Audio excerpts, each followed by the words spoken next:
Hello, everyone. This is criminal profiler Pat Brown, and welcome to Dear Profiler Pat, where I answer your questions, kind of like a Dear Abby, but a little more in depth, and I think a little more realistic. But that's because I'm a profiler. I like profiling life as well as crime.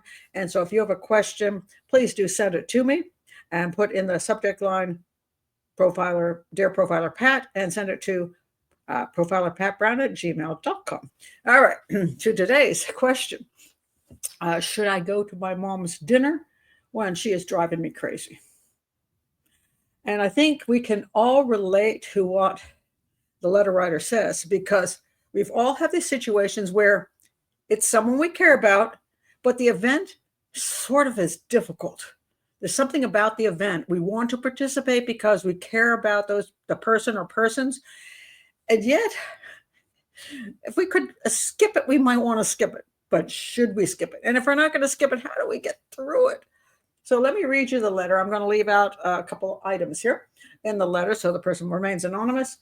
Mom said to go to her place coming up soon for a special celebration.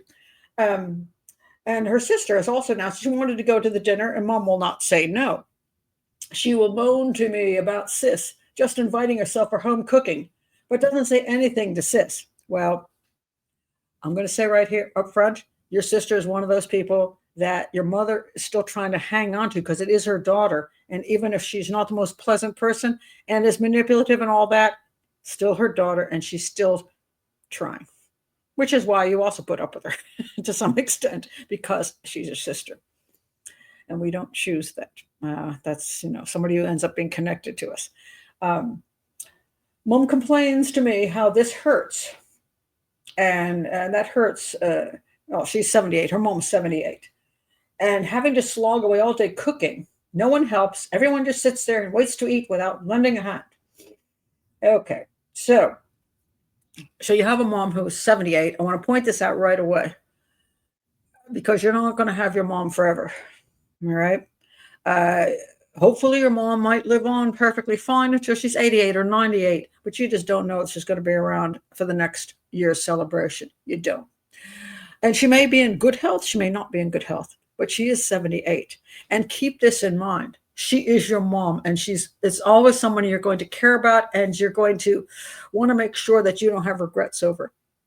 So your mom is complaining a lot. She says, no one helps. I have to do all the work. Oh, woe is me, and she's inviting you to dinner, but she's making damn sure that you appreciate the fact that she's doing all of this for you guys, and you're just so unappreciative. And that does hurt in the sense that you're like, we're not unappreciative, but you're claiming we are. So, how do we deal with that? And I'll get to some of these questions as I go through the rest of the article and the letter, and then I will expound on all of that. Okay, in that particular culture, the letter writer said, mothers show love through food. That is many cultures. We don't hug and kiss adult family members and say directly that we love and care about them. We find it awkward and embarrassing. So cooking someone's favorite food is how these moms express their affection. And let me tell you, that is true for so many cultures are like that, that you give through what you can do. You're fixing somebody's home. You're fixing their car. You're cooking for them, especially the cooking for them for females. And that's the way you show love, but you're not necessarily saying, I love you or hug. You could be like my mom, and she came from a culture that didn't hug and say, I love you a lot. She didn't like to cook either. So you're one step up above. My mom was like, what do I do to show that love? But, she had her little ways. But, it was funny. It's like we oftentimes wish we had this, I don't know, this perfect relationship where, we come in and mom goes, oh, I'm so glad you're here. Hug, hug. I love you, dear. And here's some wonderful food for you. And by the way, I'm giving you $10,000, whatever it is. And I remember that one day when my mom she was in early Alzheimer's, and she went into the closet, and she pulled out this just jacket. It was kind of not a furry jacket, but like, I don't know, thick woolly jacket with big pockets. And she says, here, you need this. I think you need this for the winter. I want to give this to you. And it was one of the sweetest things she ever did. I did need that kind of thing. And to this day, that is one of the things I wear a lot. And she's now been dead for over 10 years at least. And I'm pretty sure that jacket now looks like it comes from Goodwill. But I still wear it because every time I wear it, I feel mom. And the way she gave it to me that day showed me that she did love me. It's just, she's had limited ways of showing it from her culture. So your mom may have limited ways. And if the food is the way, she's going to be damn well sure you understand that she's cooking you that food. Right? So anyway, my mom likes cooking and experimenting with recipes and prides herself on her culinary skills. She likes the wow factor and people praising her cooking. She constantly retells stories of how people love her food, how this person, that person were blown away by her cooking. She loves to see kids eating her food and making appreciative noises. Yeah, I'm big on appreciative noises. I'm like, so good. I like that. Why does your mom do that? Because this is the way your mom can show love. And this is the way your mom feels important. Now understand, I want you to understand this really well because your mom's 78. And I'm going to say, let's take a guess here. You might be 58. Let's say she had you when you were 20. Let's say she had you when 25. You might be even 55. You aren't 78. And let me tell you, as you get older, getting anybody to appreciate a damn thing you do or even recognize you exist is really small. And it's frustrating because older people get ignored. Ageism is real. And as person loses importance in the world, where you can walk. Remember when you're beautiful and young and you walk through, down a street and people are like, oh, that's an attractive looking woman or man, and you get older and they're like, whatever. And you walk through like a ghost. And because a lot of people are retired, now I'm not retired, but a lot of people are retired. It's like all of a sudden they have no workmates. They don't go to work anymore. And people go, oh, you're retired. What do? You go on cruises? And you become like a lesser, like you're vanishing. Like instead of being bright blue, now you're just vague blue. And you're not really there anymore. People don't notice you there anymore. And they treat you like a freaking child. Like, oh, mom's coming over. Let her sit in the chair over in the corner. Mom is, mom's mom. It's not the easiest time of life. I want you to realize that because you're going to be there in 20 years and you're going to say, now I see what mom's issues were, because you're going to find yourself there. And so understand that's where your mom is now. And if you can give her the respect, love, and attention you can give her, you're going to feel so much better. And when you get to that age, you're going to go, I hope somebody does that for me too, because I don't want to be treated like a child. I don't want to be ignored. I don't want people to think I don't matter anymore. And I have this one thing I can give, and people don't even care about that crap either. So she likes that she can cook and people can appreciate the fine quality of her food, that she has this incredible skill. And in today's world, let's face it, a lot of times, people eat out a lot more than they used to. Because when I went to my grandmother's for Christmas Eve, and she cooked all this German food and made German Christmas cookies. It was so fabulous. It was amazing. And I went there and there was this incredible spread. That's because my parents never took me out to eat. Those were the days we didn't go anyplace. There was no pizza. I mean, if you're lucky if you went to a diner once in 3 years, you certainly didn't go to all these great restaurants. Now, my granddaughter, she's 10 years old right now. Do you know how many sushi restaurants she's been to? That girl's a sushi freak. And I'm partly guilty because I take her to sushi restaurants. I take her to African restaurants, Jamaican restaurants, Mexican restaurants. I'll take her to fine dining. She's been to England. She's been to Ireland. She's been to Italy. The girl knows about cooking. So now here's your mom. She cooks all this fabulous food. But, we can just go out for the evening, chuck a couple $100. We'll get really good food, better than mom's. So now your mom feels like even what she can contribute isn't that important anymore because you can bypass mom. It sucks. Where in the old days, you didn't bypass your family because you didn't go out to all the other things. You didn't have to, if you played it, for example, you played an instrument, people would go to the local orchestra, the local band, and they would enjoy that. Now you just, now that the quality is so high, people can't even, they play and they're like, whatever, I've heard some better stuff on YouTube. So you get diminished easily by everything else out there. Your mom has this one thing she wants to share with you. It's her cooking. And yet she can be outdone easily.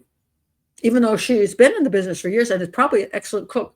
It's just, you could just go to a restaurant. You can go to a 5-star restaurant and do away with it. Remember that this is what your mother can offer. Be there for that and be exuberant.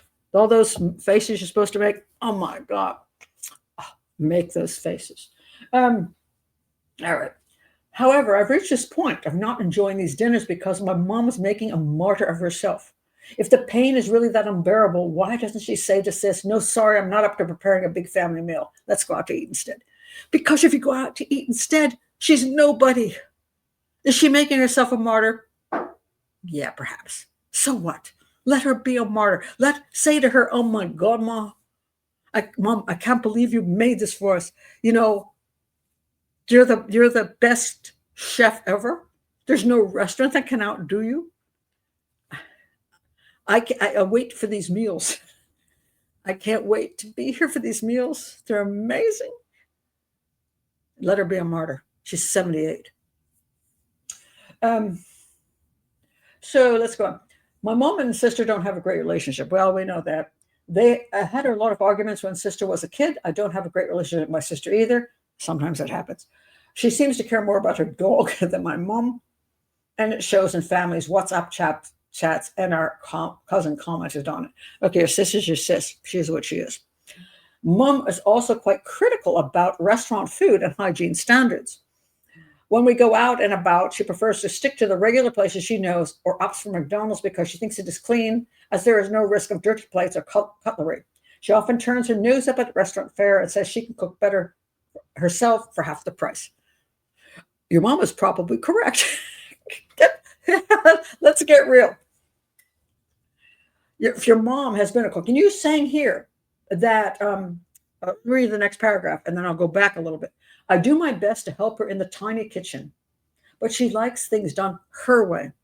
She says I'm too slow, which I am compared with her because I don't have her 4 decades of experience in the restaurant business. The way I wash, trim, chop vegetables, for instance, isn't good enough, and she wants to do it herself, then says no one helps. Okay. Okay. Let's go to the restaurant issue. Your mother's probably right. If your mother has been in restaurants for 4 years and could cook in her home, she probably is better than a lot of restaurants. Let's face it, that's a reality. And she is probably concerned about hygiene standards. So, it's one of those things that she knows she can keep her kitchen clean and other places she doesn't know about. And she is also correct about that. Now, mind you, I'm a person who's traveled around the world. I eat street food. I ate street food in India. People think I'm insane, including Indians. I'm like, yeah, that looks good. I'm eating now. And I never get sick in India. Go figure. So I am not a clean Nick. I'm not. I'm like, okay, it's close enough. I'll eat any place. I'll eat off the sidewalk. Okay, I'm one of those people. Your mother is not. And I remember my daughter saying to me once that I was trying to have my parents over for dinner and my mother really didn't want to come. And my daughter's like, Ma, because my daughter was kind of very upfront. She's Ma. She probably thinks your house isn't clean enough. I'm like, why is that? I have a cleaning lady that comes in every 2 weeks and she cleans the kitchen. She cleans all the major rooms. She goes, Ma, you have a 300-pound pot-bellied pig that walks around the house. Oh, yeah, there is that. And that iguana that hangs off the curtains. I mean the 5-foot iguana? Well, yeah, that's true too. And the cats. Okay. And between the 2 weeks, am I the best house cleaner? Not really. Do I really give a crap? Not really. So I looked at my daughter sitting there insulting me and humiliating me. And I'm like, probably has a point. Life is life. Life is real. Sometimes you just have to accept that your mother has been in the restaurant business. She knows the restaurant. She knows cleanliness. She's got her opinions. She doesn't want to go to certain places. So she wants to cook, but you're upset that when she cooks, you're in the kitchen and she thinks you're slow and whatever. Granted, you admitted she's probably correct, but you're trying to help. All right. Is your mother being a little much of a pain in the ass? Yes, she is. Does she want you to understand that no matter how much you help, it's not as good as what she can do? Answer is yes. Your mom is 78 years old. She's hanging on to the one last thing she has. Believe me, 20 years from now, you will understand that. She's hanging on to what she has, the one thing she has. The last thing she wants you to do is take her to a really fine restaurant of your culture, 5-star, and have you all go, oh my God, this best thing I've ever eaten, and diminish her ability to cook. That's not what she needs. You're taking away the one thing she has. It's the one thing. I don't feel much pleasure eating food that has caused her so much suffering. It's not really causing her suffering. She wants to present the food for you. Enjoy the hell out of it. Tell that, oh my God, you did this for me, Mom. Thank you. This is amazing. I can't get this anyplace else. Say that.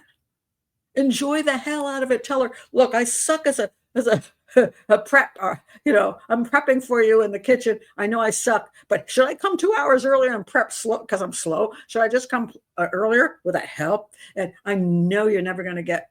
I'm not good at this stuff. I'm not like you, Mom. You're fantastic. Gosh, I love your food. This is an amazing. Just to come to dinner here. That's what your mom needs to hear. And she apparently can cook well, so you don't even have to lie that much. You know what I mean? You're not even lying. You're just telling the truth with a little exuberance.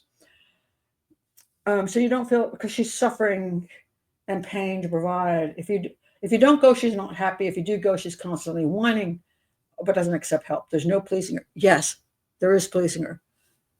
Come, be thrilled, be happy. All right. I want to add something here. And I think this is going to be a little. I've gotten attacked for things like this before, but hey, nothing new here. Okay, you've got to go to a place where you're going to have to deal with the sister you're kind of annoyed with, the mother who's being a martyr, and you're already tensed up. It's going to be so hard. Let me explain my experience of Olive Garden. Now, I'm a foodie. I want you to understand, I will go to your mother's house and eat her food, and I will go bonkers over it. I like 5-star. I love home cooking that's 5-star.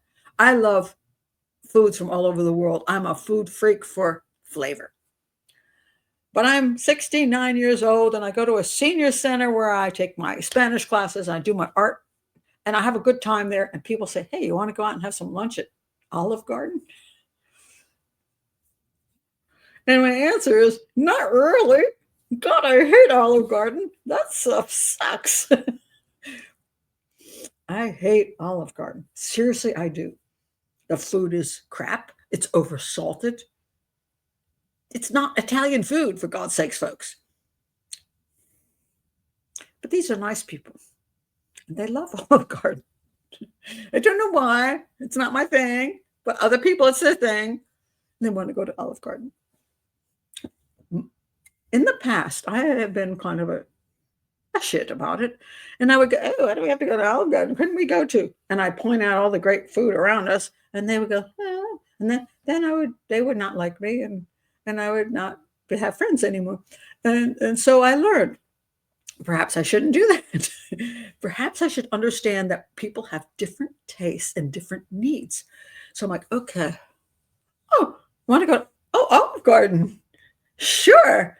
And then I'm like, okay, how can I survive Olive Garden? And so I learned a trick, and I said, this is not going to be popular with people because people are get really bent out of shape about stuff like this. But I'm going to say it anyway because it might work for you. I'm not saying it's going to, but it's an option. I have found Olive Garden food tastes a whole hell of a lot better if you at least have one glass of wine before you taste that stuff. I have found this true with other restaurants as well. If you have one drink, at least, before you taste garbage food, it will taste better. And also the company will be better too. Now, I'm not an alcoholic. I don't drink a lot, but I have occasionally, and I've enjoyed a good glass of wine. I do like tequila on occasion and a good rum because I've been in Cuba. I try not to drink very often, but occasionally I've had a drink. And I have found that the one occasion that drinking really does have an advantage is when you're going to be with people that annoy the crap out of you and food that tastes like garbage. Well, you don't have the food problem. Your mother can cook. What you've got is you are so stressed out. Your mother's being a martyr. Your sister's being a jerk. How do I deal with all this? I don't know if you, maybe you're a teetotaler. If you are, it's going to work for you. Maybe some meditation. Maybe some yoga. Whatever you can do before you arrive. Or maybe you just have a glass of wine and then you arrive and it takes the edge off of maybe it's not as bad as all that. Maybe my sister's not such a jerk. And my mom's she's doing her thing, maybe it just makes you relax a little bit. There are reasons people carry on, this little, there's reasons for that. Not saying it's super healthy, but if you're only doing this once in a great while and you just want to be a little more accepting, shall we say, find a way to be a little more accepting, whether it be that or whether it be saying some prayers before you go, whether it be taking some deep breaths. For example, people are like, oh my God, I can't go to that place because they serve food I hate. You know what you do? You eat before you go. Eat some really great food before you go. You're not even hungry. You've already had a great dinner. Then you just pick away at some things that you can tolerate. And you can be a nice person. There are ways. Look for the way around that makes you not be that miserable human being. And I want to say again, Mom's 78. When she's 78, I'm going to guess she's not working any longer. I haven't heard anything about your father, so I don't know if he's in the picture or not. But your mom is growing older, and every day of her life, she's losing something. She's losing just being important to other people. My God, please let her be important to you. Let her food be important to you. And find a way that you go to these events and you make it a happy day for her. And then it'll be a happier day for you. And I also want to recommend, find ways. If you're talking about one day of the year, what about all the other days of the year, the 364 other days of the year that older people get ignored? Find things that she likes. Maybe something simple. Mom, I want to go out for tea. Mom, tell her this. I want to get out of my house. I want to go out for tea. I need good company. Would you go out to tea with me? Oh my God. You know how many mamas would jump on that? How about, when I was younger, my parents, when I was a kid, my parents used to do rides in the country, on Sundays. I used to think, good God Almighty, why do we have to do this? Then when I was raising my kids, I took them for rides in the country. They probably were thinking, oh my God, why do we have to do this? Do you know what I think now? Oh my God, please take me for a ride in the country.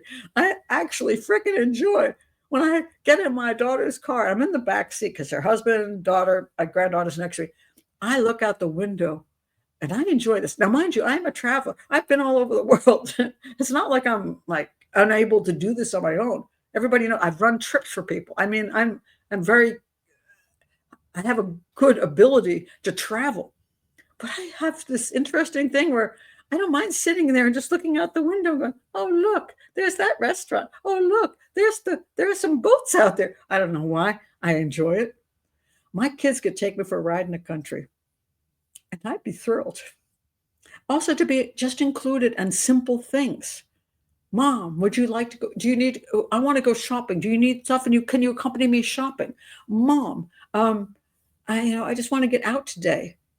How about taking a walk around the lake? I have a little picnic lunch. I know you cook well. Could you add something to the picnic lunch? Find things you can do with your mom. Don't make her wait one day of the damn year. That's why she's a martyr, because she wants so desperately for you to acknowledge her existence and her importance. It's not the easiest time of life. Invite her to a movie. I don't know what she likes. Yeah, I understand the older people be cranky pieces of crap, but they're like, I don't want to do that. I get that. Find things she might like. And it can be a small thing that would take an hour, 2 hours, whatever. Anything you can find. And you'll find a lot of people who are that age, they want to be needed. They want to be important. They want to be respected. They want you to want to be with them and not as a child, not treating them as some kind of incompetent human being that you're just putting up with because they're still on the planet. So anyway, those are my thoughts on this letter, which I think is fabulous. And I think it can apply to so many of us. It doesn't matter what culture we're part of. I hope that helps you, and I hope it helps everybody else. And thank you for being here. And if you're new to the channel, please do like and subscribe, and check my playlist for all the other different kinds of questions that are asked in different areas. And hopefully that will help you, in one way or the other, and share them with other people. You think, that person could use that piece of advice. Thank you for being here, everybody. Bye-bye.